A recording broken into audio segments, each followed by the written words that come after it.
You can see it seems fairly straightforward. It's a simple murder, obvious to everybody who did it. Here we got somebody that they've labelled as the fiend who did the job. He's been caught with a gun on him that has been fired. He was seen threatening McGee. Everything seems straightforward. The trial, in some ways, reflects this. It only lasted 8 days, and a succession of witnesses were brought in, each one more dramatic than the last. The most dramatic was an eyewitness who testified that he saw this man come out from a covered place on Spark Street, come up behind McGee, shoot him in the head, and run away. And he saw his face as he turned from McGee, and could recognize him. He was standing in the shadows and couldn't be seen. It seemed perfect. There you are, you got an eyewitness. Other witnesses were brought in saying, yes, I was present in Montreal when Whelan, who went home for Christmas holidays, was heard conspiring to kill McGee. And he spoke to this man and this man. Another witness came forward saying, yes, I also heard him conspiring in Ottawa with his friend Doyle, who was also in jail with him. Police officers came forward to say, yes, we were hiding under the stairs in the jail, and we heard him say, oh yes, I'm a great man, I did it. My name will go down in history. I got them. I shot him like a dog. It seemed absolutely perfect. The defense came forward and sought to contradict each of these points in turn. And on some level, we feel they really must have done a good job because, for example, the gun, a major source of embarrassment for the case.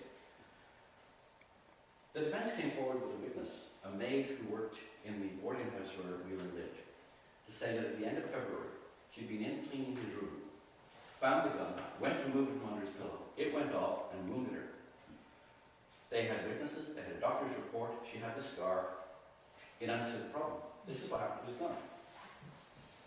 That seemed to make sense. The eyewitness. He was an interesting character. The eyewitness who came along, saw the murder, carried on up Spark Street, walked on down to Sussex Drive, went into a place that he knew there, had a few drinks, spent the night, and then the next day took off and went up the Ottawa River to a lumber camp where he stayed for 2 weeks. Then he came back to Ottawa and mentioned to somebody in a pub, oh yeah, I saw the guy killing McGee. And somebody said, well, you should really tell the police. So he said, oh, I will. Now, the defense came along and said, well, okay, give us your story again. They said, well, yes, I saw a short man with a white hat come up behind this taller man who's got his key in the door, shoot him, and run away. Well, Whelan was about 8 inches taller than McGee. McGee was wearing a white hat. Whelan was wearing a black hat, as it happens that night. And then the witness couldn't actually name anybody he saw on the streets after that time. He couldn't explain why he didn't tell anybody. He couldn't explain why he went away for 2 weeks, and then came back to talk about it. The defense suggested it might have something to do with the $16,000 or $17,000 that was up for reward money for anyone who could convict Whelan. And that, to a large extent, discredited him. The witness who heard Whelan conspired in Montreal over the Christmas holidays said, yes, I sat in this room, and it was like a boarding house, and it was this room, and this is how he described everything that was going on. And he said, yes, I was sitting here, and Whelan and some others were over there, and I heard them conspire. Well, it turned out that the day that he heard this conversation, Whelan was still in Ottawa. He didn't actually get to Montreal until the day after this witness testified. He heard Whelan conspire in Montreal. So there seemed to be a very good response to most of the prosecution witnesses. Nevertheless, the verdict came out guilty. And for the first time in the trial, and this is something else that's an amazing fact, for the first time in the trial, Whelan was allowed to speak. The law at the time did not allow the accused to take the stand in his own defense. So Whelan could not be examined or cross-examined during the trial. The first time he had an opportunity to speak for himself was after he had been declared guilty and before the judge sentenced him to be hanged. He came out at the time and he said straight out, I'm not a Fenian. I was never a Fenian. You know, I've been loyal to Queen Victoria, as he said it. And if that dear little woman called on me tomorrow, I'd lay down my life for her. I served in the army, I was in it. And he gave his whole story.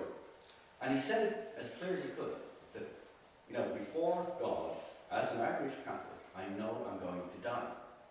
I'm not going to tell a lie. I didn't do it. And he was absolutely adamant. And he told stories about what had happened to him in jail while he was waiting and while he was going through his trial. How the sheriff and the officers there had been teasing and jeering and pushing him. How they'd been boasting that they were going to get paid for having him convicted. How they would take on any set of demons. Like, these guys obviously believed Whelan was a demon, and they hated him for it. And he was saying, first thing I knew, I mean, I woke up, I was at the house, yes, I was at the house that night. I did not say, I wasn't in the house when McGee was speaking, so I didn't gesture, I didn't pat. I have no inside pockets in my coat, so I couldn't have had a gun in there to threaten him with. I wasn't wearing that coat that night. It was back in my lodgings. After the thing, I waited around because I wanted to talk to the friend who had brought me there, Patrick Buckley, the guy who named him to the police the next day. And then I went home. And the next morning I got up, I went to work. At noon I went home from my lunch, put on my overcoat, went out, and as I was going back to work, I heard my boss had been arrested. I went to the police station, asked about him, and I stayed there for 3 hours and they told me I was arrested. The reason I had the gun in my pocket was because I was trying to sell it. And it turns out that, in fact, Whelan had been trying desperately to sell his gun to raise some money since the middle of March. Which again raised the question, if you're planning to assassinate somebody, you don't go around selling your weapon in the weeks before the event. So he had all this. The thing is, he was never allowed to say this before the sentence was, before the jury could actually convict him. And he came out with all this information. Too late. The Judge William Buell Richards from Brockville, had sentenced him. Whether it was a reward for services or not, within a matter of months, Judge Richards had become Chief Justice of the Imperial Court, which then sat in judgment on the appeal. Whelan's lawyers obviously appealed the verdict. It went before Judge Richards and his two friends, his two fellow judges. So the judge who convicted him is now sitting on the appeal court, which divides 1 for, 1 against, and Richards cast the deciding vote against the fact that he might have made a mistake in the previous trial. But didn't the jury convict him? The jury convicted, yes. Now, the appeal went on the grounds of the procedures at the trial. That certain things were allowed at trial that shouldn't have been. That the judge's summing up was unfair. That he ignored certain points of law. And that was the thing. It wasn't on the facts of the case as such. Even more interesting is, it went to a next level of appeal. The next court up, which had 5 judges, one of whom was Judge Richards. So this man has now sat listening to appeals against his own sentence twice. The next level of appeal was to the Privy Council in London. And Whelan's lawyers filed that appeal. And at the time, of course, up to, what, the 1930s, I guess? This was the final appeal court for Canadians.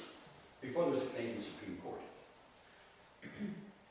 Johnny MacDonald refused to put off the sentence to allow the appeal.